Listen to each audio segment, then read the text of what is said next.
My name is Julian Bearrunner, and I come from the Oglala Sioux tribe. I'm an enrolled member there. I'm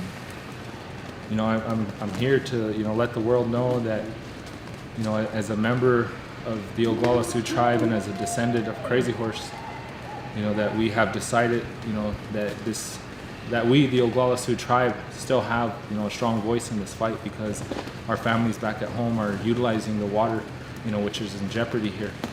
So regardless of what the other nations want to do, we're going to stay here and we're going to stand our ground, on the behalf of our elders and our children that are depending on this water. And we'll pick up this fight and continue, take on this prayer and continue in a prayerful manner, and make our statement clear. I'm with a few young men from home, and we're all on the same page. We're here under the treaty, the 1868-1851 treaty. And our ancestors, our grandmas, our grandpas fought and died, for this way of life, for us, for our existence. And now, with everything that's going on, again, I feel like we're fighting for our existence, to stand here peacefully, to make that prayer, to defend what's right, and it's not just for us, it's for the Ochepi Shakoni, those 7 council fires and the generations yet to come, and we have a way of life, that was in a protocol, spiritual law that was in effect and alive on this land, since the beginning of time, until 1492. And since then, we have had outsiders, come in and try to depict how we live our lives, but our grandparents, they lived with less luxuries than we have in harsher winters than this. They didn't have the generators that we have. They didn't have the lights that we have. And we understand that, and we appreciate their sacrifice. And the only way that we can honor that is to do like they did and not surrender. To stand our ground and let them know, we have a voice here. We have a legal right to stand on this ground and to continue, what Standing Rock started. And so, as long as my people at home, my family at home are utilizing this water and depending on it, I'm going to stay here, until DAPL successfully leaves the treaty territory.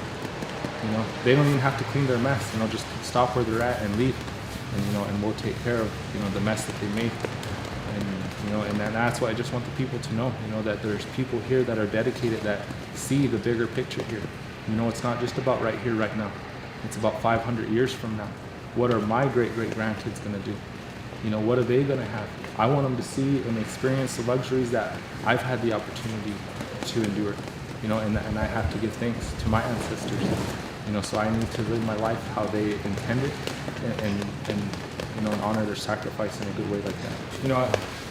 As my birthright, under the treaty, that we have those capabilities to build alliances with other nations, and if we come together and we stand together in unity and in prayer and endure these, these are things that the people have, the injustices that the people have endured for a very long time, and we, as the younger generation, we're putting our foot down.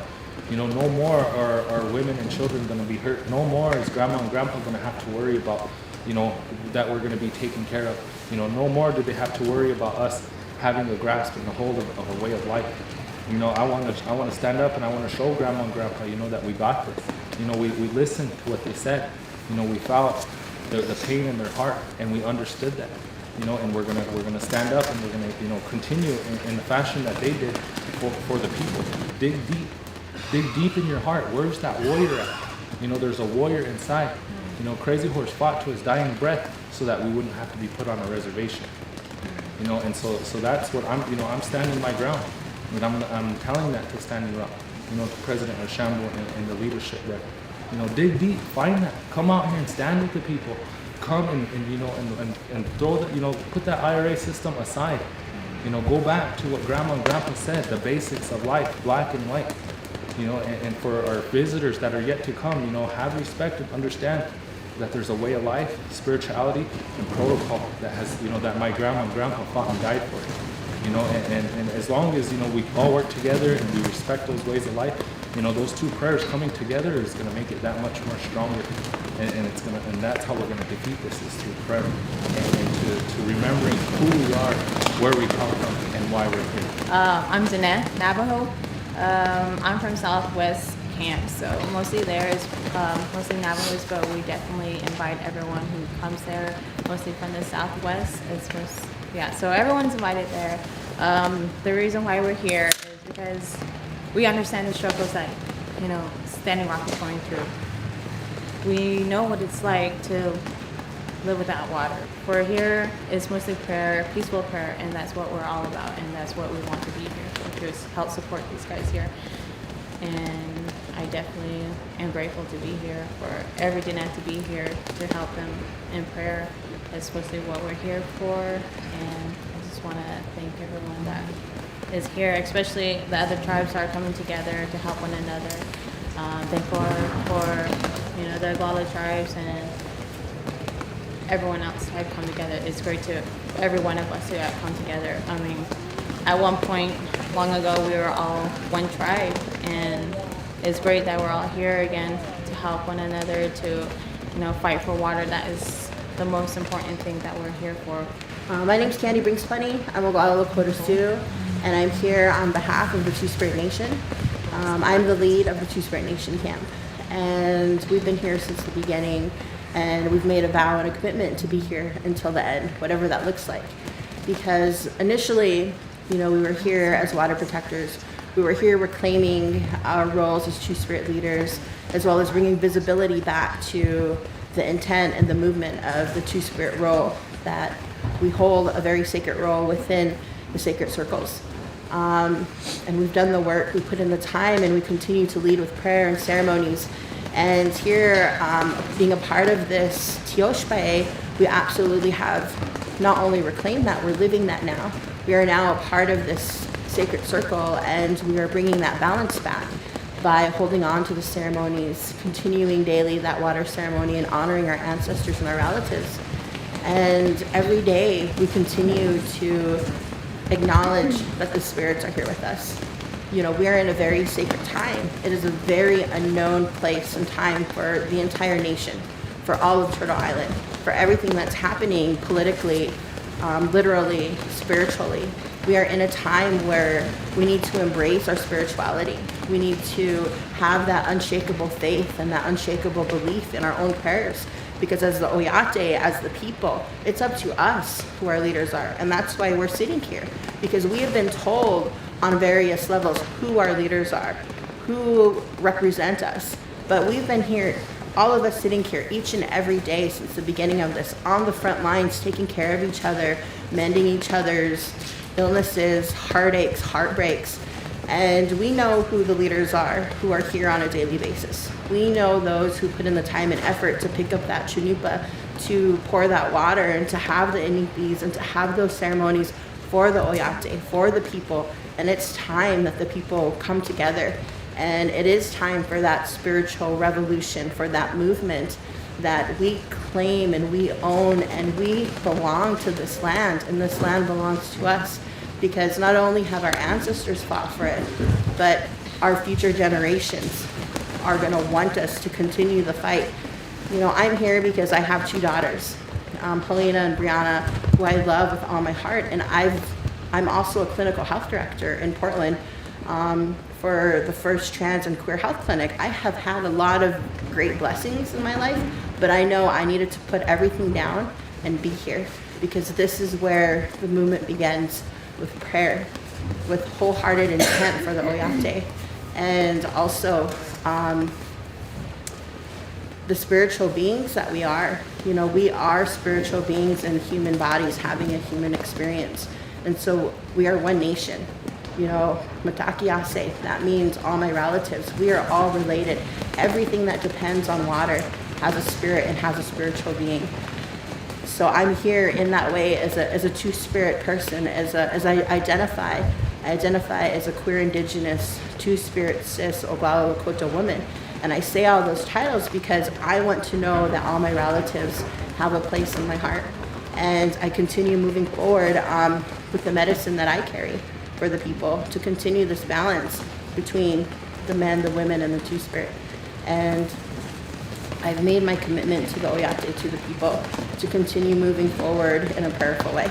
We are definitely encouraging people, to embrace their spirituality and to embrace the concept and the visibility that we are standing on treaty lands. We want to be honored for our relatives and our ancestors from the 1851 and the 1868 treaties. Regardless of the land that we're physically standing on right now, this is sacred land everywhere that we are, and we will stand here until the end, regardless of what that looks like. We are here to honor our relatives. I too am a descendant of Crazy Horses Band.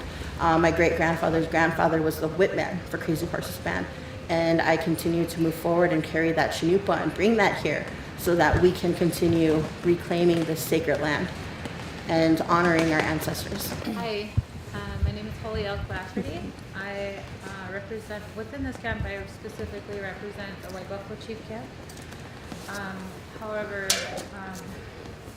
on a bigger picture, I represent the people here of this camp who have remained strong throughout all of the trials that we've been through.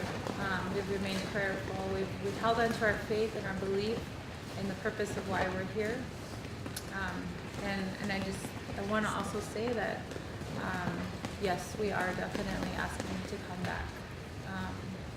There are still work to be done here, and this is why we stayed. This is the Creator called so many different people here of all nations. It's our ancestors that called us here, because this is our land.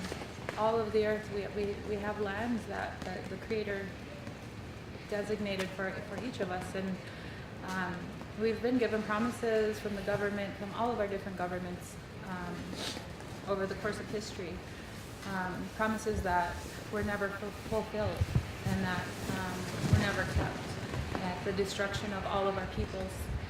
And so we're here saying that we're not waiting for promises to be fulfilled anymore. It's up to us to hold our promise to our ancestors and for the future generations coming, that we're going to fight. Just like our ancestors fought for us to be here, we're going to continue this fight. And I guess that's my message. My name is Madonna Thunderhawk, and I'm a rural member of the Cheyenne River Sioux Tribe. Our reservation is south of here. I came here in August when the word call went out for water protection. Our extended family, we came and set up a camp, and we've been here ever since. My focus is to come in support of all the young people, and you've heard them talk. I had my time. I stood at Wounded Knee in '73, and we had many, many elders who had our back.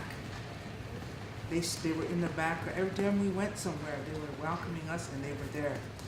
They didn't preach to us. They didn't try to direct us and tell us what to do. They were there in total support. So that's why I'm here. And these young people are well informed. They know their history. They know the history of our people, of their various nations around the country, Indian nations. And it's just amazing to be a part of this, to stand in the back and watch and be so proud. So there's hope, because each generation has to pick up the struggle. Each generation, each age group is responsible. Because as long as we have a land base, we're going to be in this struggle. I don't care who's president, I don't care who's in charge. We're going to be in a battle. Not just here, this just happened to be the latest focal point. It's all over Indian country. In the southwest and both coasts, you have our people fighting for Mother Earth. So this is just a continuation for me, and I'm still here because these young people know what they're doing, and I'm here in total support. I think it's important to remember that we are born in water, and this is a spiritual resistance to $1 billion corporation, the fossil fuels industry. And if they're allowed to continue to pollute our sacred waterways and destroy land and life, it'll be environmental genocide. So I was called here to the front lines to support our youth, to stand with Standing Rock, to get on the front line and stop the Dakota Access Pipeline from going under the water and contaminating our drinking water. This is an issue that affects all life. This is an issue that is global. It's an issue that brings into account the protection of sacred sites, the protection of religious freedom, the protection of the environment, the protection of human rights. And I'm not just talking about indigenous people's human rights, I'm talking about all our relations, all life. This is the moment in life when we have to stand up for what we truly believe in, and we have to say, you know, are we part of the solution or are we part of the problem? So I stand here with my brothers and sisters and fellow water protectors to stop the Dakota Access Pipeline from going any further and protect what is sacred.